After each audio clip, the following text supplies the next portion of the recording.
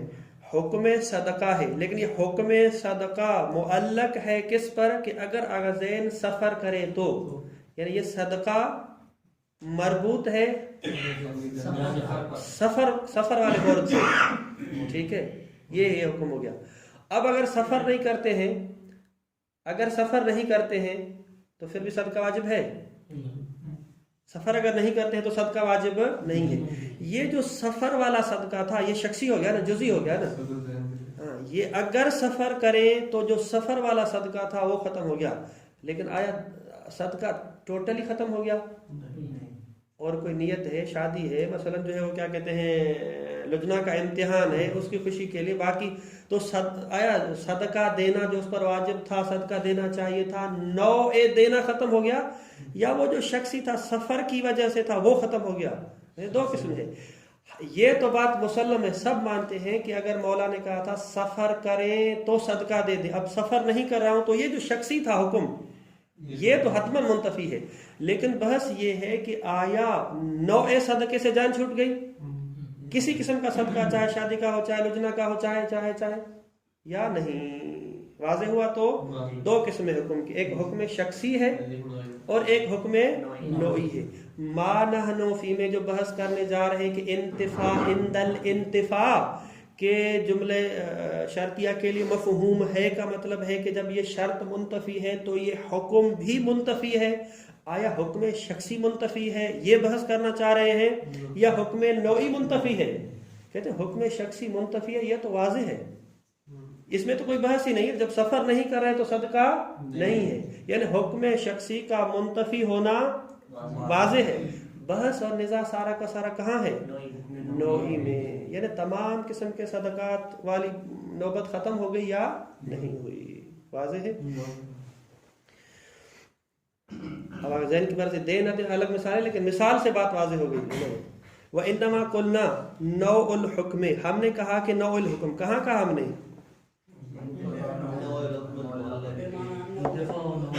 احسنتم، انتفاع نوع الحکم المعلق. یہ جو ہم نے بات کی ہے کیوں؟ لِأَنَّ شَخْصَ كُلِّ حُكْمٍ فِي الْقَضِيَّةِ شَرْطِيَّةِ، اس وجہ سے کہ قضیہ شرطیہ میں جو حکم شخصی ہے، شخص کل حکم یعنی حکم شخصی، او غیرہا، چاہے قضیہ شرطیہ ہو، قضیہ وصفیہ ہو، قضیہ لقبیہ ہو، خبریہ ہو، انشائیہ ہو، جو بھی ہو، یہ جو خود شخص حکم ہوتا ہے یعنی حکم شخصی اور حکم جزئی جو ہوتا ہے، ینتفی بانتفاع موضوعہ، یہ تو منتفی ہو جاتا ہے جب اس کا موضوع منتفی ہو جائے. سفر ختم، یہ شخصی حکم بھی ختم. او احد قیود الموضوع، یا جو ہے نا موضوع مقید تھا کہ جب کربلا کی طرف جائیں، پہلے تھا کہ جب سفر کریں، اب جب کربلا کی سفر تو قید، اب سفر تو جا رہے ہیں لیکن کربلا کی طرف نہیں جا رہے، وہ کہ قید نہیں ہے اب. ٹھیک. او احد قیود الموضوع، تو وہ حکم شخصی ختم ہو گیا. سواء کان للقضیۃ مفہوم ام لم یکن، اب دوسری طرف چاہے ہم مفہوم کے قائل ہو جائیں یا قائل نہ ہو جائیں، شخصی حکم ہر صورت میں ختم ہے، اس میں کسی کو کوئی نزاع نہیں ہے. واضح ہے. یوں دیکھیں، ہم جملے شرطیہ کے لیے مفہوم کے ایک مرتبہ قائل ہوتے ہیں اور ایک مرتبہ قائل نہیں ہوتے ہیں. اگر قائل ہوتے ہیں کا مطلب ہے کہ انتفاع عند الانتفاع ہے، اگر قائل نہیں ہوتے ہیں تو انتفاع عند الانتفاع نہیں ہے. دونوں صورتیں ہیں کہ یہ جو قضیہ شخصیہ ہے، آپ ادھر مفہوم کے قائل ہوں یا نہ ہو، یہ حکم شخصی ہر صورت میں منتفی ہے. واضح. یہاں تک بات جو ہے وہ تمام ہوگی. وفی مفہوم شرطیت قولان اقواہما انہا تدل علی الانتفاع عند الانتفاع. یہ تو ہم نے سوال کیا تھا کہ آیا قضیہ شرطیہ کے لیے مفہوم ہے یا نہیں ہے، تو اس کو بیان کر رہے تھے. یہ جو سوال ہے ہمارا کس جملے شرطیہ کے بارے میں ہے؟ پہلے والے میں ہے جو موضوع حکم کے لیے بیان ہوتا ہے یا دوسرے میں؟ تو واضح کیا دوسرے میں ہے، نہ کہ پہلے میں ہے. ٹھیک. اب سوال یہ کہ آیا جملے شرطیہ کے لیے مفہوم ہے یا نہیں ہے؟ جواب میں مصنف کہتے ہیں کہ یہاں اس میں اختلاف ہے. بعض حضرات کہتے ہیں کہ جملے شرطیہ کے لیے حکم مفہوم نہیں ہے، جملے شرطیہ کے لیے مفہوم نہیں ہے، یعنی ہم انتفاع عند الانتفاع کے قائل نہیں ہے، ٹھیک۔ لیکن مشہور یہ ہے، مشہور حضرات جس میں سے مرو مظفر ہیں، صاحب قوانین ہیں، اور اکثر لوگ ہیں، کہتے ہیں کہ جملے شرطیہ کے لیے مفہوم ہے۔ یہاں سے یاد رکھیں کہ مفہوم، مصنف کا نظریہ کیا ہے جملے شرطیہ کے بارے میں، کہ جملے شرطیہ کے لیے مفہوم ہے، واضح ہے۔ البتہ جو قائل نہیں ہیں ان میں سے اکثر اخباری حضرات ہیں، جیسے حر عاملی ہیں، وسائل شیعہ والے، سید مرتضیٰ ہیں، ابن زہرا ہیں، باقی لوگ دونوں قائل ہیں۔ مطلقاً قائل ہیں کہ نہیں ہے؟ نہیں ہے مطلقاً، ہاں، جملے شرطیہ کے لیے نہیں ہے۔ اچھا، کچھ لوگ جو ہے نا وہ 50-50 تفصیل کے قائل ہیں، بعض جملہ شرطیہ کے لیے مفہوم ہے اور بعض جملہ شرطیہ کے لیے مفہوم نہیں ہے، جس طرح جو ہے نا وہ اگر انصاری لوگ اس طرح قائل ہیں۔ خلاصہ دو مشہور نظریے ہیں، بعض لوگ قائل ہیں کہ مفہوم ہے، ان میں سے مصنف بھی ہیں جو ہم سے مربوط ہے۔ اب آتے ہیں اس قول پر کہ جملے شرطیہ کے لیے مفہوم ہے۔ اگر جملے شرطیہ کے لیے مفہوم ہے تو اس مفہوم کو حاصل کرنے کے لیے کیا معیار ہے، یعنی کن شرائط کی بنا پر اور کن خصوصیات کی بنا پر جملے شرطیہ کے لیے مفہوم ہونا چاہیے، واضح ہے۔ مصنف بیان کرتے ہیں، دیکھیں 2 اور 2 4 کی طرح ہے، یعنی سوال یہ ہے کہ المناط فی مفہوم الشرط، جملے شرطیہ کے لیے مفہوم کا کیا معیار ہے، کب کہیں گے کہ مفہوم ہے۔ مصنف کہتے ہیں جملے شرطیہ کو مفہوم دینے کے لیے 3 چیزوں کا ہونا ضروری ہے، جملے شرطیہ میں 3 چیزیں ہونی چاہیے، تب جملے شرطیہ مفہوم دے سکتا ہے، دے گا، وَإِلَّا نہیں دے گا۔ اور 3 چیزیں ایسی ہیں جو سیڑھی کی طرح ہیں، یعنی ترتیب کے ساتھ ہے، آگے پیچھے نہیں ہے، ترتیب کے ساتھ ہے۔ سب سے پہلی بات یہ ہے کہ آپ یہ ثابت کریں، ٹھیک ہے، چاہے وضعاً چاہے اطلاقاً، اس کی ہم بحث کریں گے، جملے شرطیہ دلالت کر رہا ہے، جملے شرطیہ دلالت کر رہا ہے کہ مقدم اور تالی کا آپس میں ربط اور تلازم ہے، آپس میں مربوط ہے، ٹھیک ہے، مقدم اور تالی آپس میں مربوط ہے۔ یہ 2 موبائلوں کی طرح نہیں ہے کہ ان کو ملا کے ہم نے ایک کا کر کے، بلکہ ان کا آپس میں ربط ہے، مکس نہ ہو جائے، یہ آپس میں ان کا کیا ہے، ربط ہے، یعنی پہلا نقطہ کہ مقدم اور تالی آپس میں مرتبط اور ملتزم ہو، پہلا نقطہ یہ ہے۔ مقدم اور تالی تو واضح ہے نا، مقدم اور تالی، جس طرح ہم اس میں موضوع اور محمول کرتے ہیں جملے خبریہ وغیرہ میں، تو جملے شرطیہ میں مقدم اور تالی کہتے ہیں۔ دوسرا نقطہ یہ، صرف مربوط نہ ہو، بلکہ کیا، بلکہ حتماً یہ جو تالی ہے، ٹھیک، یہ مقدم اور تالی میں سے پہلے کون آتا ہے، مقدم۔ اگر آپ کا دوست آپ کے ساتھ احسان کرے تو احسان کریں، تو احسان کریں مطلب پہلے بعد میں ہے، تالی کا مطلب بعد میں ہے، تو کہتے ہیں حتماً جو تالی ہے یہ موقوف ہو، تابع ہو، بعد میں آئے، کس کے، مقدم کے، الٹ نہ ہو، ہاں الٹ جو ہے وہ نہ ہو۔ بس دوسرا نقطہ یہ ہے کہ یہ جو ربط ہے، تالی ہمیشہ مقدم اور موقوف اور تابع ہو کس کے، مقدم کے، واضح ہے، یہ حتماً جو ہے اس طرح ہو۔ 2، تیسری چیز کیا ہے،